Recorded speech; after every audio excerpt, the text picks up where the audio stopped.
नमस्कार सर। नमस्कार मोनू। तो आज हमारे साथ बैठे हुए आशुतोष शर्मा सर और अभी ये केवीएस में टीचर हैं। तो सर आज आपको सक्सेस स्टोरी अपनी बताना चाह रहे हैं कि किस तरीके से इन्होंने केवीएस के इंटरव्यू से लेके और बाकी चीज़ें कैसे कैसे किस रास्ते से चल के क्या कठिनाइयाँ आई, जो भी चीज़ें हैं आप सर की ज़ुबानी खुद सुन सकते हैं। Sir please. Okay, so thank you for inviting me here and ये बताना चाहूँगा सक्सेस स्टोरी सिंपल है। सबसे पहले मैं बीपीएड एलएनआईपी से कर रहा था और उसके बाद एमपीएड किया, नेट क्वालिफाई किया। देन जब मास्टर डिग्री फाइनल ईयर में था तो केवीएस का फॉर्म आया। उसके बाद मैंने ये फॉर्म फिलअप किया कि केवीएस क्योंकि एक प्रेस्टिजियस जॉब है, सेंट्रल गवर्नमेंट जॉब है और सभी लोग को ज़रूरत होती है। इसके अलावा भी बहुत सारे ऑप्शंस होते हैं, जैसे एनवीएस है, डीएसएसबी है, तो ये सब भी डीएसएसबी भी ट्राई किया। और तो केवीएस मच बेटर मुझे लगा क्योंकि बहुत सारे ऑप्शंस होते हैं इसमें, ट्रांसफरेबल ऑप्शन होते हैं, ट्रांसफ़र आप ले सकते हैं, आप ऑल इंडिया एक जर्नी आपकी हो जाती है। जैसे अगर आपको मान लो कभी कोई सिचुएशन आती है, किसी के फादर रहते हैं, कोई की फैमिली वाले रहते हैं कि जैसे कि वो लोग आर्मी वाले रहते हैं, तो उनके पापा हैं, उनका ट्रांसफ़र मान लो कहीं नागालैंड हो गया सपोज़, हाँ। तो आप भी अपनी फैमिली को वहाँ पे ले जा सकते हैं, आप ट्रांसफ़र ले सकते हैं। बट ये ऑप्शन अदर जॉब में थोड़ा कम मिलता है, तो इस वजह से केवीएस एक अच्छा ऑप्शन हो सकता है। और उसके बाद मैंने केवीएस का एग्ज़ाम दिया। देन उसके बाद आंसर की वगैरह ये सब आया। उसके बाद इंटरव्यू कॉल आया और इंटरव्यू अपीयर किया। कहाँ हुआ था सर आपका इंटरव्यू मेरा दिल्ली में हुआ था, नोएडा में 24 केवी 24 सेक्टर 24 में, और केंद्रीय विद्यालय में ही हुआ था। अदर सब्जेक्ट्स के अलग अलग जगह पे होते हैं, बट फिजिकल एजुकेशन के लिए ये दिल्ली। और तो सर इंटरव्यू के कितने दिन बाद लगभग रिजल्ट आ गया था? मेरा इंटरव्यू हुआ था फरवरी में 11 या 12 को, और 5 या 6 मार्च को रिजल्ट आ गया था। मतलब जो फाइनल लिस्ट होती है। yes, सर वो मोमेंट एक बार शेयर कर दो बच्चों के साथ भी, कि उनको भी पता लगे कि किस तरीके से, मतलब वो खुशी क्या थी उस वक्त, कैसा लग रहा था आपको? ओके, तो उस टाइम पे मैं बताऊं, मैंने अपना डायरेक्ट रिजल्ट नहीं देखा था। मैं अपना जो फ्लाइंग ऑफिसर है उसका इंटरव्यू के लिए एफकेट क्वालिफाई करके ऑलरेडी जो एसएसबी होता है, एयरफोर्स एसएसबी, तो उसमें था बनारस में। तो वहाँ पे क्या है, 5 दिन का टेस्टिंग होता है, तो मोबाइल वगैरह कुछ अलाउ नहीं होता। उसी टाइम पे शायद दूसरे या तीसरे दिन जब मैं अंदर था, मुझे पता नहीं है बाहर क्या माहौल है, मतलब वहाँ पे रिजल्ट आ गया है, मुझे कुछ नहीं पता है ना। तो बस मैं अपने फोकस कर रहा हूँ इंटरव्यू में, जो हमारा एयरफोर्स का इंटरव्यू, उसमें अच्छे से फोकस कर रहा हूँ कि इसमें मैं सक्सेस करूँगा। और बस मैं इंटरव्यू दे रहा हूँ, लेकिन लास्ट डे में आउट हो जाता हूँ वहाँ से। और जब मैं बाहर निकलता हूँ तो मोबाइल मिलता है हमको वापस, और हम लोग फिर मोबाइल ऑन करते हैं। तो एक ग्रुप रहता है हमारा उसमें, और बहुत सारे पर्सनल मैसेजेस भी आते हैं। तो उसमें एकदम से आता है कि कॉन्ग्रेचुलेसन। मैंने कि यार ऐसा क्या कर दिया इतने सारे कॉन्ग्रेचुलेसन। तो फिर मैं देखता हूँ यार क्या है। फिर वहीं पे एक पीडीएफ मिलती है, इसमें रिजल्ट रहता है पूरा। तो भुवनेश्वर रीजन में मेरा सिलेक्शन हुआ, खुर्दा रोड, केंद्रीय विद्यालय खुर्दा रोड में। तो एक वो अलग मूवमेंट था कि यार मुझे कुछ, मतलब जो मैं मेहनत कर रहा था 6-7 महीने से, वो सक्सेस हुई। मतलब वो मुझे वहाँ से सक्सेस मिल गई, और मतलब बहुत अलग ही तरह के मूवमेंट होता है। मतलब बोल नहीं सकते कि हम क्या हो सकता है उसको, ना रिकॉर्ड कर सकते ना शब्दों में बयां कर सकते, क्योंकि एक जॉब पाना और गवर्नमेंट जॉब पाना एक सबका ड्रीम ही होता है। सही। और जहाँ हम लोग जिस फैमिली से बिलोंग करते हैं, जैसे कि मिडिल क्लास फैमिली, वहाँ पे तो ड्रीम ही है। तो जैसा मैं आप लोगों को बता दूं पहले ही कि सर हमारे सीनियर रहे हैं, हमारे 3rd ईयर हैं सर। तो एलएनआईपी में ही हमारे सीनियर रहते हुए सर, मैंने सर को बहुत बार देखा, सर पूरा डेडिकेटेड थे अपनी पढ़ाई को लेके। लेकिन सर बहुत बार ऐसा होता है कि हम पढ़ाई तो करते रहते हैं, एग्जाम्स में सफलता नहीं मिलती है। बहुत सारे एग्जाम्स आपके पास भी ऐसे रहे होंगे जिनमें शायद आप सक्सेस ना हो। तो उस स्ट्रगल फेज को आपने कैसे फेस किया सर? होता है, ये तो बहुत बार होता है, और मैं बोलूँगा बहुत ही कम लोग होते हैं जो फर्स्ट टाइम में सक्सेस प्राप्त करते हैं। मेरे साथ भी हुआ है, मैंने कईयों फेल्योर देखे। लोग बोलते हैं कि यार तुम लकी हो, किस्मत वाले हो कि तुमको ये मिल गया। नहीं, मिला नहीं भाई। उसके पीछे का तो देखो, कितने सारे इंटरव्यूज, कितने एग्जाम्स दिए हैं, उन सब में फेल होके आया हूँ, तब ये कुछ मिला है ये आके यहाँ पे। तो जब आप फेल होते हैं तो एक चीज़ ध्यान रखना है उसमें, कि आपको पॉइंट्स को देखना है कि कहाँ मैं फेल हो रहा हूँ, उस चेक पॉइंट को देखना है, उसको इम्प्रूव करना है। सिंपल सा फंडा है, जिस चेक पॉइंट पर देखना है और इम्प्रूव करना है। जैसे कि मेरा हिंदी बैकग्राउंड था पूरा, लेकिन मैंने एफकेट और सीडीएस दोनों एग्जाम क्वालिफाई करे थे। तो मैं वहाँ पे देखता था कि मेरा चेक पॉइंट एक ही था, इंग्लिश मेरी थोड़ी वीक थी, है ना। तो जीके वगैरह सब अच्छा था, लेकिन इंग्लिश वीक हो रही थी, तो इंग्लिश को इम्प्रूव किया थोड़ा सा, टीचर्स की मदद ली, फ्रेंड्स की मदद ली, जो मेरे बैचमेट्स थे जो अच्छे थे, उन सब की मदद ली और उसको इम्प्रूव किया। बोलने में भी ऐसे ही किया, लोगों के साथ इंटरेक्शन कर रहा था, तो आराम से इम्प्रूव हो रहा धीरे धीरे। तो वहाँ पे मैंने चेक पॉइंट अपने देखना है। किसी किसी का मैंने देखा है, कोई जैसे नेट का एग्ज़ाम दे के आते हैं बच्चे, है ना, या कोई इसका एग्ज़ाम दे के आया, KVS का एग्ज़ाम दे के आया, वो बोलते हैं कि सर मैं रह गया इस बार, मेरा हो नहीं पा रहा है। तो वहाँ पे देखना है भाई, जो कुछ सब्जेक्ट होंगे जो आपके अच्छे होंगे ही होंगे पक्का, डेफिनेटली। है ना, हिंदी इंग्लिश कुछ ना कुछ तो अच्छा होगा ही। अगर आप हिंदी से पढ़ते हो तो हिंदी अच्छी होगी, इंग्लिश मीडियम से पढ़ोगे तो इंग्लिश अच्छी होगी, फिजिकल एजुकेशन अच्छी होगी, है ना, कुछ ना कुछ अच्छा होगा और कुछ बेकार होगा। तो उस जगह पे हमें फोकस करना है कि जो गलतियाँ हो रही हैं हमारी, उनको इम्प्रूव कर लो। मुझे नहीं लगता कि इसके बाद कोई एग्ज़ाम रहेगा जो आप नहीं क्वालिफाई कर पाओ। और प्रीवियस पेपर्स को हमेशा रिव्यू करो। मेरा भी यही रहा, जितने भी प्रीवियस पेपर्स थे उनको बार बार रिव्यू कर रहा था मैं, कि किस तरह से मैंने इसमें ये गलती कर दी, है ना। मान लो एक पेपर मैं सॉल्व किया, जैसे हम लोग हॉस्टल में थे, हाँ। ठीक है, तो हॉस्टल का मेरा संडे का शेड्यूल बता देता हूँ थोड़ा सा। जो सैटरडे संडे ऑफ रहता है, तो सैटरडे मैं सुबह उठ के अपना 2-3 पेपर टारगेट कर लेता कि भाई इन पेपरों को आज लगाऊंगा सुबह ब्रेकफास्ट पहले, जब तक लोग उठते थे तब तक मैं अपने पेपर लगा के रेडी, मतलब उसका कर लेता था। उसके बाद वैसे दोपहर, आपने वो बना भी रखा था कोने में अलग सा पूरा स्टडी आवर्स के लिए हाँ, एकदम। वो उस टाइम पे ज़रूरी था, हाँ। क्योंकि मुझे ऐसा लग रहा था कि एक मतलब एक रहता ना कि आप भाई बैचलर डिग्री कर लिए, उसके बाद तो ऑप्शन रहता है कि चलो मास्टर डिग्री करेंगे आके। मास्टर डिग्री की जब आप फाइनल ईयर में जाने लगे, अब मतलब 6 मंथ रह गए आपके कॉलेज से निकलने के, इसके बाद क्या करेंगे? सबको पीएचडी में एडमिशन नहीं मिलता, तो आप क्या सही। करेंगे? या तो आप कहीं सेटलमेंट करेंगे, जॉब में जाएंगे, है ना। तो ऐसा जॉब का मेरा मूड था नहीं कि हायर एजुकेशन के लिए जाना था, तो लेकिन फिर भी एक जॉब जो आ रही है सामने उसको ट्राई करना ही होगा ना अच्छे से, तो वो था इसके लिए, इसीलिए वो सेटअप बना रखा था, एक माइंडसेट बना रखा था कि यार कुछ भी करना है, करना है। और एक्चुअली उस टाइम पे मैं 2-3 चीज़ों का अल्टरनेट में ट्राई कर रहा था, जैसे कि CDS का भी दे रहा था, FCAT भी क्वालिफाई कर रहा दे रहा था उसका भी, और बीच में ये अपने KVS GSS वगैरह भी दे रहा था। तो ये सब चीज़ें मैं कहूँगा इन सबका कंट्रीब्यूशन है, जो कि मुझे है मतलब इम्प्रूव किया उसने। तो बहुत लोग क्या गलती कर देते हैं कि सर मतलब वो दूसरों को देखते रहते हैं कि मतलब ये क्या कर रहा है, ये यहाँ ट्यूशन ले रहा है, ये इस चीज पे फोकस कर रहा है, अगर ये इंग्लिश पढ़ रहा है तो मैं भी इंग्लिश पढ़ूं।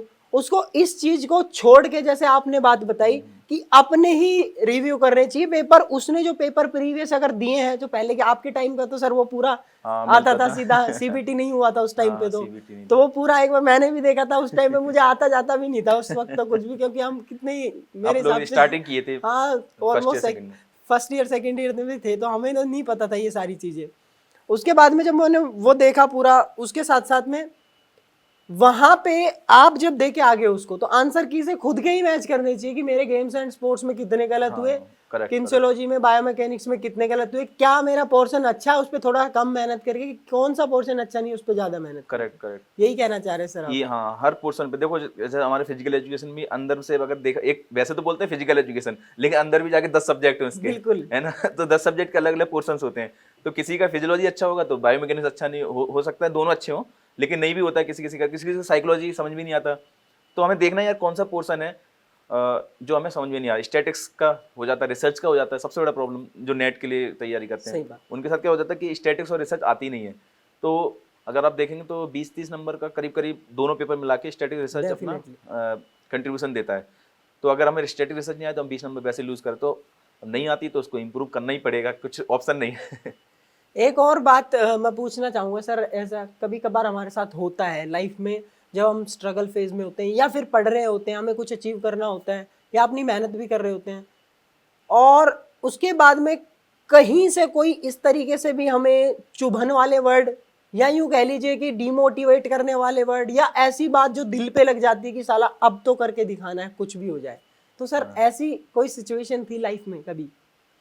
सिचुएशन तो नहीं थी, लेकिन यही था कि मैं छोटे छोटे ज़िले से हूँ, बहुत छोटे ज़िले से हूँ, भिंड से हूँ। भिंड। तो वहाँ से एक्चुअली कम ही लोग बाहर निकलते हैं, और स्टडीज़ के लिए तो बहुत ही कम निकलते हैं कि स्टडी करना है, ऐसे हायर एजुकेशन के लिए जाना है। अब आप वही फाइनल ईयर में आ रहे हैं, उसके बाद आप वापस जाना है, वापस जा नहीं सकते उस शहर में, कुछ तो लेके जाएंगे, अचीव करके जाएंगे। तो वही एक मोटिवेशन फैक्टर था कि यार कुछ तो अचीव करके जाऊँ, मैं अपने शहर में वापस जाऊँ तो लोगों को लगे कि यार ये बंदा कुछ करके आया है। और एक्चुअली जो कोर्स मैंने चूज़ किया था वो कोर्स भी ऐसा था कि बहुत ही कम लोग चूज़ करते हैं। अगर आप गिनती के 10-12 लोग होंगे जिन्होंने पूरे इवेंट से आज तक फिजिकल एजुकेशन में एडमिशन लिया होगा। तो कोर्स भी ऐसा था जिसको कम लोग जानते हैं, तो एटलीस्ट कम से कम मेरे थ्रू लोगों को पता चल जाएगा कि यार फिजिकल एजुकेशन एक कोर्स है जो कि एक अच्छा जॉब भी देता है, और लोगों को मतलब बच्चे खेलते रहते हैं लेकिन उनको पता नहीं कि खेलने के बाद क्या करना है। यही काम मैं स्कूल में कर रहा हूँ अभी। जो अभी जहाँ मेरा जॉब है वो भी एक छोटी जगह है बहुत, है ना। तो वहाँ पे भी क्या कर रहा हूँ, आके स्कूल के बच्चों को मोटिवेट कर रहा हूँ कि वो सभी के पास एक ही वही रहता है कि सर मैं बस वो बीटेक करूँगा। मैं मतलब हाँ क्रिटिसाइज नहीं कर रहा हूँ यहाँ पे बीटेक एमटेक या मेडिकल को, बट मैं बोल रहा हूँ कि करूँगा, ये करूँगा करूँगा। ये कई बच्चे होते नहीं कर पाते, तो उनको मैं बताता हूँ यार जिसने बायोलॉजी लिया है आप फिजियोथेरेपी में जाओ ना, है ना। कुछ बच्चे हैं जो स्पोर्ट्स में आओ, कुछ बायोलॉजी बच्चे हैं उनको न्यूट्रिशन में आओ, क्या सही दिक्कत है, बात, यहाँ बहुत स्पोर्ट्स सारे स्कोप है। मेडिसिन वगैरह ये हाँ सब स्पोर्ट बहुत मेडिसिन अच्छे। में आओ, इतना सारा स्कोप है फिजिकल स्कोप पे एजुकेशन के बात हो साथ में। जाए सर, फिर एक बार स्कोप के ऊपर ही बात की जाए तो सर कोचिंग फील्ड में, टीचिंग फील्ड में, या प्रोफेशनल और आगे जाए या नॉन प्रोफेशनल थोड़ा सा अलग तरीके से चले जाए, जैसे कि जो खुद का पर्सनल बिजनेस टाइप हो सके, तो इनमें क्या क्या स्कोप हो सकते हैं सर फिजिकल एजुकेशन के? ओके, तो फिजिकल एजुकेशन के स्कोप बहुत सारे ब्रॉड स्कोप हैं, और बहुत सारे स्कोप क्या हो रहा है ना, दूसरे प्रोफेशंस आके ऑक्यूपाई कर रहे हैं। जैसे कि मान लो मैनेजमेंट मैनेजमेंट। वाला है तो वो पूरा संभाल रहा है, आईपीएल वगैरह ये सब प्राइवेट वो मतलब जो फर्म्स हैं हाँ। जो इस फिजिकल से रिलेटेड नहीं है, वो लोग सिर्फ पढ़ रहे हैं कि वो 10 दिन पढ़ते हैं कि मैनेजमेंट। ये फील्ड का में ग्राउंड होना चाहिए, डायमेंशन होना चाहिए, इतने लोग होंगे, ये होंगे। उनको पता है, उन्होंने कभी खेला नहीं ग्राउंड में जाके, लेकिन वो आके अच्छे से कर पा रहे हैं। तो हम लोग तो जो खेलते हैं ग्राउंड में, हम लोग रहते हैं, क्यों ना हम लोग उसमें जाएं, है ना। इसके अलावा जैसे गवर्नमेंट टीचिंग वगैरह मतलब तो आप समझ ही रहे हो कि स्कूल्स में टीचिंग है। उसके बाद अगर आप स्कूल से थोड़ा आगे निकलना चाहते हैं तो असिस्टेंट प्रोफेसर है, ये बहुत सारे स्टेट्स में होता है। हरियाणा में असिस्टेंट प्रोफेसर है आपका, यूपी में असिस्टेंट प्रोफेसर है, और भी जगह पे स्टेट्स में असिस्टेंट प्रोफेसर, यूनिवर्सिटीज़ में, कॉलेजेस एसओ में, भी होते हैं सर एमपी है में ना। तो। हाँ एमपी में हमारे जैसे स्पोर्ट ऑफिसर्स होते हैं, वो एक एडमिनिस्ट्रेटिव पोस्ट है ना। तो एडमिनिस्ट्रेशन में डीएसओस होते हैं, हर डिस्ट्रिक्ट में होते हैं, पूरे भारत में डीएसओस हैं, ये है बात ना। है। तो आप अपने स्टेट के डीएसओ बन सकते हैं। उसके अलावा डीएसओ से भी आगे जाते हैं, असिस्टेंट डायरेक्टर तक जाते हैं, डायरेक्टर तक जाते हैं लोग। ये एक फील्ड हो गया कि भाई आप एडमिनिस्ट्रेशन एंड टीचिंग का हो गया। इसके अलावा अगर जैसे आप अच्छे हैं, आप आपकी नॉलेज अच्छी है फिटनेस को लेकर, तो आप फिटनेस इंडस्ट्रीज में आइए। इतनी बड़ी बड़ी प्राइवेट सेक्टर में भी बहुत पैसा। जिम चेन्स है, जैसे कि गोल्ड जिम है, वो भी हम्म। अपने एलआईपीएंस की है। हाँ। हाँ ठीक है, तालवलकर है वो भी एलआईपीएन की है। एक एनी टाइम फिटनेस है, बहुत अच्छी अच्छी चेन्स हैं, है ना। उसमें जाके आप पर्सनल ट्रेनिंग और बहुत सारी चीज़ें कर सकते हैं। ठीक है, ये एक स्कोप यहाँ पे हो गया। उसके बाद न्यूट्रिशन की पढ़ाई की कर सकते हैं, आप न्यूट्रिशनिस्ट बन सकते हैं।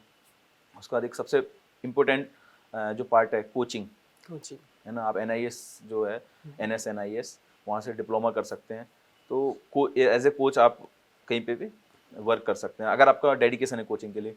काफ़ी मैं तो अभी देख रहा हूँ काफ़ी ज़्यादा अपने जूनियर्स हैं और सीनियर्स भी हैं जो कि अच्छे अच्छे जगह पे हैं, जैसे विधि चौधरी सर जो आजकल पीवी सिंधु के साथ कोचिंग कर रहे हैं। पीवी सिंधु जो कमबैक कर रही है पूरे हाँ। पूरे टाइम, तो उनके साथ उनके कोचिंग कोच कर हैं रहे हैं। हाँ हाँ। उनके कोच हैं, तो वो वो भी भी, आप। और बाकी योगा में सर एक हमारे भरत ठाकुर सर है, शायद हाँ आपने भरत नाम ठाकुर सुना। सर हैं तो वो योगा में, मतलब योगा का इंडिया में नहीं, वो all over all over the world world. में है, हाँ उनका नाम भी उनका और एक वैसे भी। ऑर्गेनाइजेशन, हाँ सभी लोग जानते हैं उनको। हाँ, तो तो कोचिंग प्राइवेट सेक्टर में बहुत पैसा है इस तरीके से। बहुत सारा है। खेलो इंडिया स्कीम आई है, इसमें मेरे कई बैचमेट्स हैं जो अलग अलग सेंटर्स में जाके कोच हैं। तो मतलब आपको कोच एज ए कोचिंग भी आप करियर चूज कर सकते हो। जरूरी नहीं है कि फिजिकल एजुकेशन लिया है तो मतलब हम टीचिंग ही करेंगे, बस। नहीं आप कोचिंग करिए ना, आप दूसरी चीज़ें करिए, मैनेजमेंट में चले जाइए, एमबीए कर लीजिए स्पोर्ट्स मैनेजमेंट, या एमबीए जो हमारा कॉलेज में भी होता है, डिप्लोमा वगैरह होता है, हाँ। तो वहाँ से कीजिए। तो आप वहाँ पे जाइए। योगा में भी बहुत सारे स्कोप है, योगा के डिप्लोमास हैं ये। तो स्कोप तो इतना सारा है ना, लेकिन लोग थोड़ा नैरो कर लेते हैं नैरो कर लेते हैं, कि तो चार। इसको ब्रॉड करना चाहिए हाँ पाथ को, और इसको ऐसे नैरो कर वो लेते हैं। नैरो कर लेते कि बस अब तो यहीं तक है हमारा। उनको ऐसा लगता है कि सिर्फ स्कूल ही है, बस स्कूल में टीचिंग करना है। उसके बाद अगर आप बिजनेसमैन बनना चाहते हैं, एज ए बिजनेस करना चाहते हैं, तो आप अच्छी स्पोर्ट्स शॉप डालिए ना, अच्छी स्पोर्ट्स शॉप मतलब अच्छा मटेरियल प्रोवाइड कीजिए एथलीट्स को जो सपोर्ट करे उनके परफॉर्मेंस में। अब डेफिनेटली। देखिए फॉरेन का इनको देखिए, माइकल फेल्प्स वगैरह के जो उनके स्पोर्ट्स जो वियर्स हैं अपीयरल्स हैं, वही उनको सपोर्ट करते हैं परफॉर्मेंस में। सबसे तो ज्यादा वो वैसा कुछ करिए, कर भी रहे हैं लोग, कर रहे हैं अच्छे अपने अच्छे। इंडिया में भी कर रहे हैं, मेरे भी जानकार हैं थोड़े से साथी हैं जो जिन्होंने अपनी फैक्ट्री डाल रखी है स्पोर्ट्स इक्विपमेंट्स की, जर्सी वगैरह, ये सब टी शर्ट ट्रैक सूट सब कुछ। हाँ, अच्छा वाला मटेरियल प्रोवाइड कीजिए ना आप, तो लोगों को लगे कि हाँ यार ये। तो अल्टीमेटली यही मैं कहना चाहूंगा, और सर ने भी यही बात बोली कि फिजिकल एजुकेशन ऐसा नहीं है कि फिजिकल एजुकेशन लेना, physical education teacher, physical education teacher ही नहीं, वहां से आपको पहले अपने आप को डिफाइन करना पड़ेगा कि कोचिंग में जाना है, टीचिंग में जाना है, करेक्ट करेक्ट, एडमिनिस्ट्रेटिव में जाना है, या प्राइवेट सेक्टर में जाना है, या अपना बिजनेस कुछ करना बिजनेस है, करना है। इस तरीके से ना यस यस। चीजें। तो सर अल्टीमेटली आपने बीपीएड करी, एमपीएड करी, उसके बाद में आप फिजिकल एजुकेशन टीचर बन गए केवीएस में, तो अभी कितनी आपको संतुष्टि है? घर वाले अभी क्या बोलते हैं, सरकारी नौकर तो है? सरकारी ऐसा जब वर्ड आता है ना, सरकारी नौकर हैं या नौकरी कर रहे हैं, तो एक लगता है कि यार अब तो ये तो आराम करते होंगे, है ना। बट ऐसा नहीं है। केवीएस में, केवीएस का एक अच्छी चीज़ मुझे लगती है, वहाँ पे सब चीज़ों का सेटअप है, लोगों की रिस्पॉन्सिबिलिटीज़ एंड ड्यूटीज़ हैं।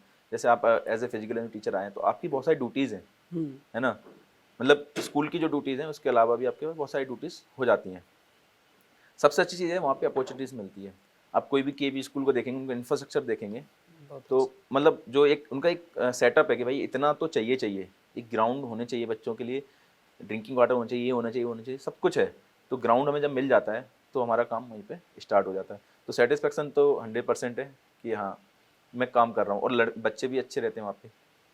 तो केवी में मतलब अभी करना क्या होता है, सुबह से शाम तक का क्या जॉब प्रोफाइल है एक तरीके से? जॉब प्रोफाइल ऐसा है कि सुबह जाना है, स्कूल जाना है, उसके बाद अपना रेगुलर जो है, सबसे पहले प्रेयर्स के साथ स्टार्ट होती है। असेंबली हमारी रहती है, जो फिजिकल टीचर है उनकी रिस्पॉन्सिबिलिटी रहती है। उनके साथ में सेक्शन वाइज, जैसे अगर मान लो 2 सेक्शन ज़्यादा स्कूल है या 2 सेक्शन के स्कूल, तो आप वो एक स्पोर्ट्स कोच और एक योगा इंस्ट्रक्टर आपको कॉन्ट्रेक्चुअल 2 मिल जाते हैं, जो आपके असिस्ट करते हैं आपको बहुत सारी एक्टिविटीज़ में। तो सबसे पहले असेंबली करानी है। असेंबली के बाद, असेंबली जो अपना प्रेयर वगैरह, मास पीटी वगैरह, योगा वगैरह सब कुछ वो सेटअप रहता है, उसके थ्रू कराना है। उसके बाद नेक्स्ट हमें अपना आना है, जो क्लासेस है, टाइम टेबल है, उसके अकॉर्डिंग क्लासेस चलना है।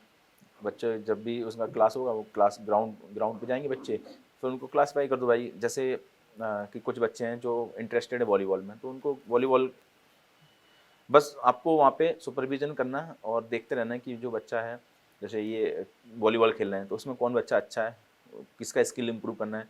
तो मेरा तो काम तो यही है कि मैं अलग अलग ग्राउंड में बच्चे डिवाइड करके फिर देखता रहता हूँ कि भाई कौन कौन किसको क्या बताना है। जैसे कोई गलती कर देता है तो वहीं पर रोक बता देता हूँ थोड़ा सा।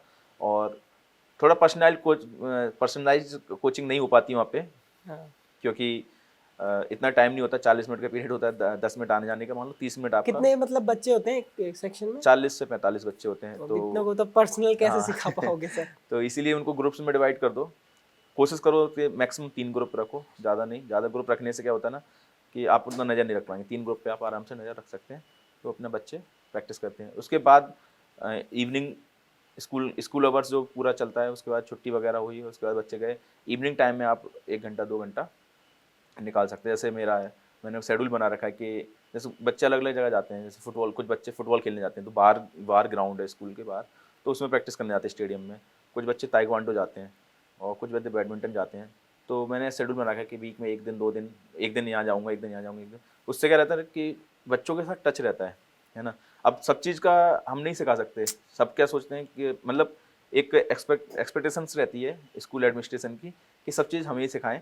अब जैसे मेरा स्पेशलाइजेशन है हॉकी, तो 2-3 गेम मैं सिखा सकता हूँ, फुटबॉल सिखा सकता हूँ, वॉलीबॉल सिखा सकता हूँ, मान लो कोई भी 2-3 गेम सिखा सकता है कोई भी इंसान, लेकिन सब नहीं सिखाता। ताइक्वांडो है, जब कभी आपने सही बात ताइक्वांडो उस तरीके की आप इक्विपमेंट भी नहीं दे सकते। तो उनकी अकेडमीज हैं बाहर, उनके साथ मैं रेगुलर टच में रहता हूँ, तो उनके पता चल जाता है कि हाँ ये बच्चे हमारे अच्छे प्रैक्टिस कर रहे हैं। ताइक्वांडो में तो हमारे स्कूल में बहुत अच्छा किया इस बार, मेडल लेके आए बच्चे 3-3।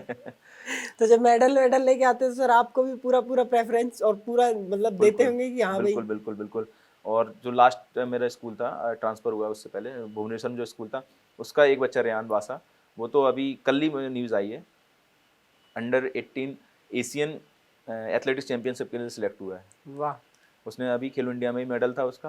मतलब उसका भी स्टोरी मुझे मतलब बहुत इंटरेस्टिंग लगता है। जब मैं ज्वाइन किया तब वो 7th क्लास में था, तो 7th में था तो उसके पापा से मेरी मुलाकात हुई जब उसको एज ए पाई भेजने जा रहे थे हम लोग, तो उनके साथ मुलाकात हुई। बच्चे का इंटरेस्ट था फुटबॉल, कि मुझे फुटबॉलर बनना है, लेकिन उसके पापा सोच रहे थे कि यार इसको स्प्रिंटर, क्योंकि इसकी स्प्रिंट अच्छी थी। तो वो जैसे तैसे करके चला गया बढ़िया से कि यार चला जाते हैं, ठीक है, चला गया और अच्छा मेडल आया उसका, मतलब प्रिपरेशन थी उसकी। हाँ। तो चला गया, मेडल आया उसका, वहाँ से एसजी प्राइम मेडल थे उसके, वहाँ से थोड़ा स्कूल में उसका नाम वगैरह हुआ। फिर उसको मैंने सजेस्ट किया कि यार तुम ऐसे स्कूल में रह के उतनी प्रैक्टिस नहीं होती, किसी एकेडमी में चले जाओ। तो भुवनेश्वर में नई नई खुली थी जस्ट, रिलायंस फाउंडेशन, उसमें उसने ट्रायल दिया उसका, वहाँ पे हो गया।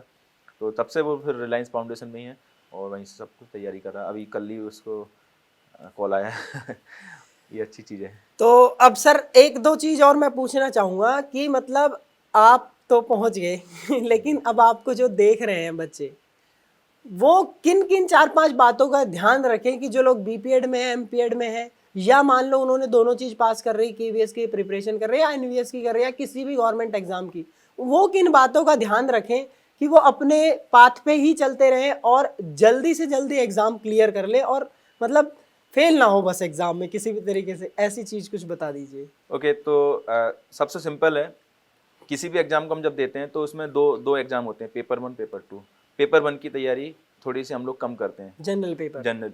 सब लोग क्या सोचते हैं कि जब पेपर आएगा तब उसको एकदम से पढ़ लेंगे और खत्म कर देंगे, नहीं, आप सबसे पहले जनरल पेपर की तैयारी करो। फिजिकल एजुकेशन क्या है, आप टच में हैं, पढ़ रहे हैं रेगुलर, तो टच में रहते हैं, आपको पता रहता है, कॉन्सेप्ट पता रहते हैं। लेकिन क्या होता है 12th के बाद अब जब मतलब एक अलग फील्ड आ गया ना फिजिकल, आप छोड़ देते हैं, मैथ साइंस वगैरह से थोड़ा सा दूर हो जाते हैं और जनरल पेपर में वही सब आता है। तो उसकी तैयारी करें सबसे पहले तो, कि जनरल पेपर की तैयारी में अच्छे से कर लें। जनरल पेपर जिसका अच्छा होगा उसको एडवांटेज रहेगा। अब डीएसएसबी वगैरह में क्या हो रहा है कि जनरल पेपर में 40% मार्क लाना है, तो वो 40% आएंगे कैसे जब आपकी तैयारी अच्छी होगी। इंस्टेंट तैयारी करने से नहीं होगा, 15 दिन पढ़ने से नहीं होगा। आप उसका एक बना लीजिए, चार्ट बना लीजिए, 2 दिन ये 2 दिन ये करके करेंगे तो धीरे धीरे उसको जनरल पेपर की तैयारी सबसे पहले करें। फिजिकल एजुकेशन को मैं ये नहीं बोल रहा हूँ छोड़ दें, फिजिकल एजुकेशन को भी करें, लेकिन जनरल पेपर की तैयारी सबसे पहले करें, क्योंकि हम लोग 2-3 साल उससे दूर हो जाते हैं, जब फाइनल ईयर आते आते उससे दूर हो जाते हैं। डेफिनेटली। तो वो हमारा वहाँ से थोड़ा माइंड डाइवर्ट हो जाता है और फिर हम जल्दी समझ में नहीं, रीजनिंग हम करने बैठेंगे तो समझ में नहीं आएगी, मैथ की कुछ सोल्व करेंगे तो समझ में नहीं आएगी, जल्दी नहीं आएगा, थोड़ा टाइम लगेगा फिर इसको। तो क्यों ना हम उस जनरल पेपर के, अगर आप फर्स्ट ईयर में, सेकंड ईयर में, हाँ ठीक है, कोई दिक्कत नहीं, आप वीक में 1 दिन तो दे सकते हैं, संडे तो फ्री रहता है, संडे दीजिए, संडे को आप जनरल पेपर की तैयारी कीजिए अपने, सिंपल। और इतने सारे चैनल्स हैं यार आजकल और अड्डा भी बहुत अच्छा काम कर रहा है, सबसे बड़ी बात है। तो यहाँ पे क्यों ना आप इनके साथ प्रिपरेशन करें, स्टार्टिंग से प्रिपरेशन करें। और मुझे नहीं लगता कि अगर आप स्टार्टिंग से प्रिपरेशन करेंगे तो लास्ट में कोई एग्जाम आपसे रह जाएगा। सर वैसे तो आपको देखने की जरूरत नहीं है, पर मेरी वीडियो आती है तो कभी देखी है एक आधी कोई? हाँ देखता हूँ कैसा क्या मैं, है कुछ? अरे मैं देखता हूँ क्यों नहीं देखता, रेगुलर देखता हूँ अभी भी। अच्छा। क्योंकि जब आप जॉब में आ जाते हैं ना तो ऐसा लगता है कि यार अब तो हो गया, बस अब कुछ नहीं करना, लेकिन मुझे लगता है कि यार नहीं, तैयारी करना है, कुछ टच में रहना है। तो जब जब भी मैं कुछ अपना काम करता रहता हूँ तो वीडियो देखता रहता हूँ, कि जिससे क्या रहता है ना, कुछ नया अपडेट आया क्या, तो उसके बारे में मुझे पता चलता रहता है। कई वीडियो मैंने देखी है जिसके बारे में, जिसमें मुझे ऐसा पता ही नहीं था ये चीज़, अच्छा ऐसा हो गया, तो इसको मैं वहाँ से देख के मुझे पता चलता है, फिर उसको नोट अपडेट डाउन करता हूँ। थोड़ा हाँ, सा। अपडेट के लिए देखता हूँ, क्यों नहीं देखता। जाहिर सी बात है सर, आप देखते हैं यही बहुत बड़ी बात है, और इस चीज को आप कह रहे हो ऑन कैमरा, ये सबसे अच्छी नहीं, बात है। लोग मैं बाग देखता देखने के हूँ। बाद भी कहते नहीं, नहीं मैं नहीं देखता, मुझे क्या जरूरत है, मैं तो खुद में ही अपने आप में ही नहीं हूँ। नहीं नहीं भाई, कोई तो भी नहीं है आपको क्या यार। लगता है, मतलब हमारे चैनल में और बाकियों के भी चैनल देखे होंगे आपने, तो क्या डिफरेंस आता है? फिजिकल एजुकेशन की बात कर रहा हूँ बस मैं। डिफरेंस यही है कि आप लोग बहुत स्पेशलाइज्ड चलते हैं चीज़ों को। एक होता नहीं है कि मक्खन निकालना दही में हाँ। से, तो वैसी चीज़ें लेके आते हैं कि जो एग्जाम से रिलेटेड हैं। कई बार आप कोई चैनल में जाएंगे तो पूरा वीडियो देख लेंगे ना आप, 2 घंटे 2 घंटे की क्लास कर लेंगे ना, उसके बाद आप कहेंगे पढ़ाया क्या यार, ये आज आज था क्या, पता ही नहीं कुछ है ना।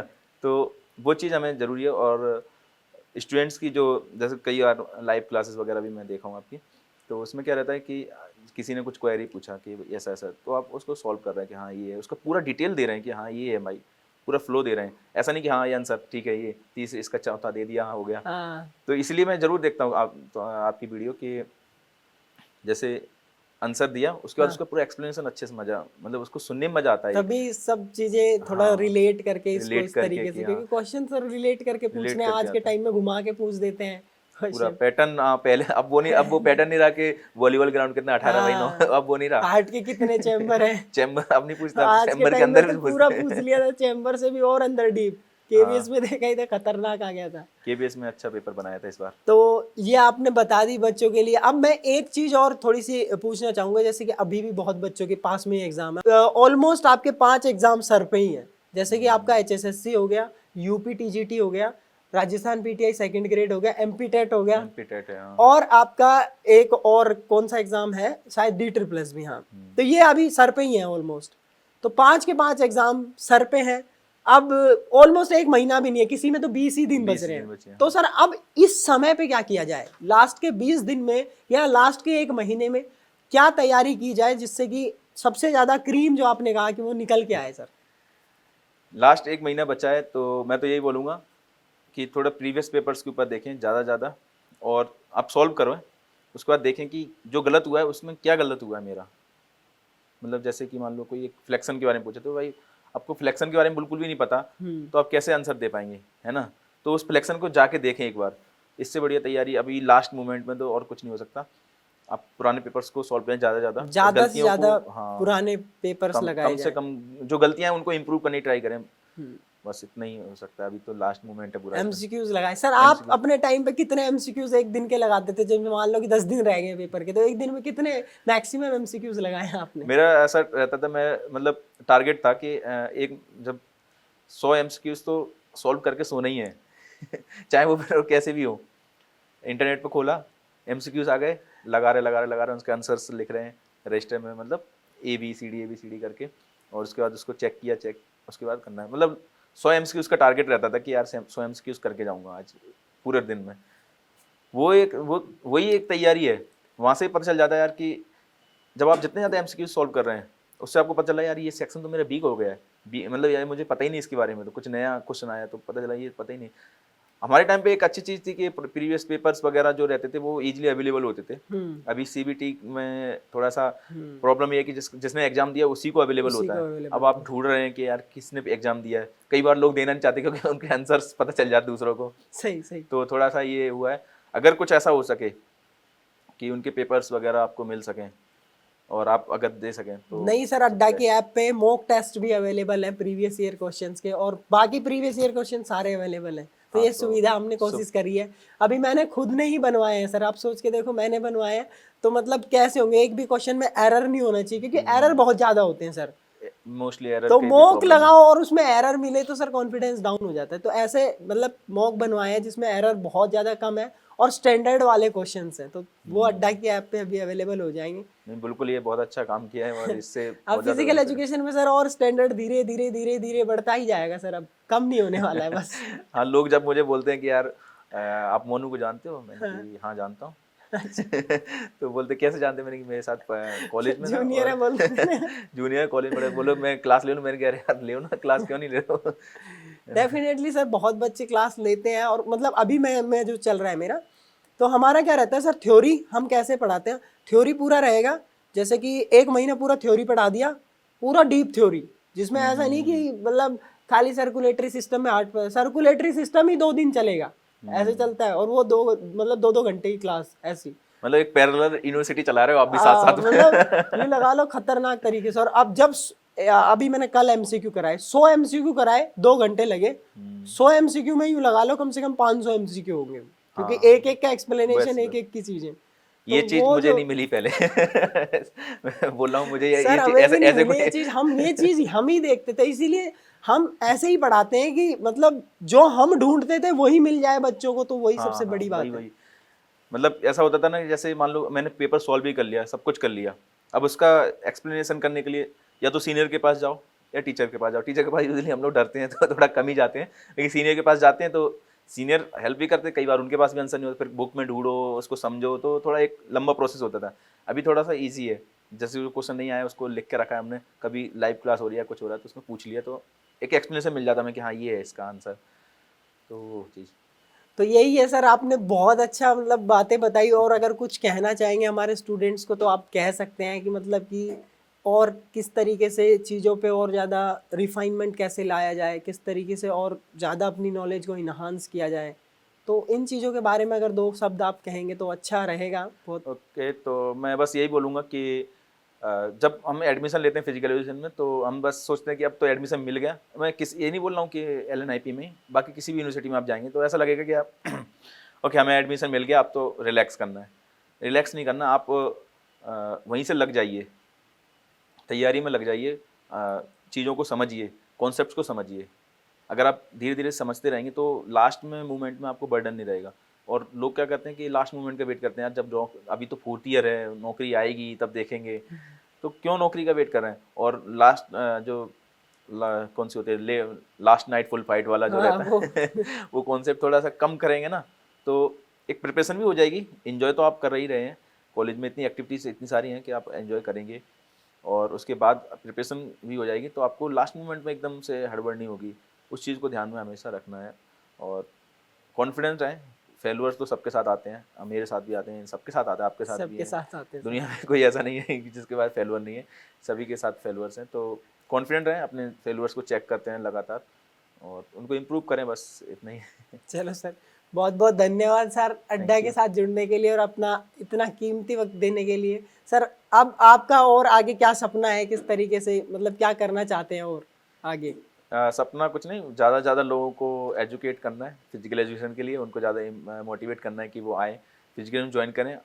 कम हमारे एक कम्युनिटी बोल सकते हैं हम लोग, और क्योंकि we are the human engineer, और हम लोगों को मतलब डॉक्टर बोल देगा आपको कि जाइए एक्सरसाइज कीजिए, तो क्या एक्सरसाइज करना है, कितनी एक्सरसाइज करना है भाई, वो कौन बताएगा, वो हम बताएंगे। तो ज़्यादा से ज़्यादा एजुकेटेड लोग हम लोग, जितना एजुकेटेड फिजिकल एजुकेशन टीचर होगा उतना अच्छा स्कूल का सिस्टम भी होगा। तो बस वही है, एजुकेट कर रहा हूँ। तो बस मैं एक बार और धन्यवाद कहना चाहूँगा सर आपका। Thank you so much. आपने इतना कीमती वक्त दिया और मतलब आप जैसे लोगों की ज़रूरत है सर फिजिकल एजुकेशन में। आप जैसे अगर नहीं तो मतलब बिल्कुल। हिंदुस्तान में और हो गए तो बस फिजिकल एजुकेशन का स्टैंडर्ड यहाँ से यहाँ हो जाएगा। थैंक यू धन्यवाद so sir. Much, thank you so much.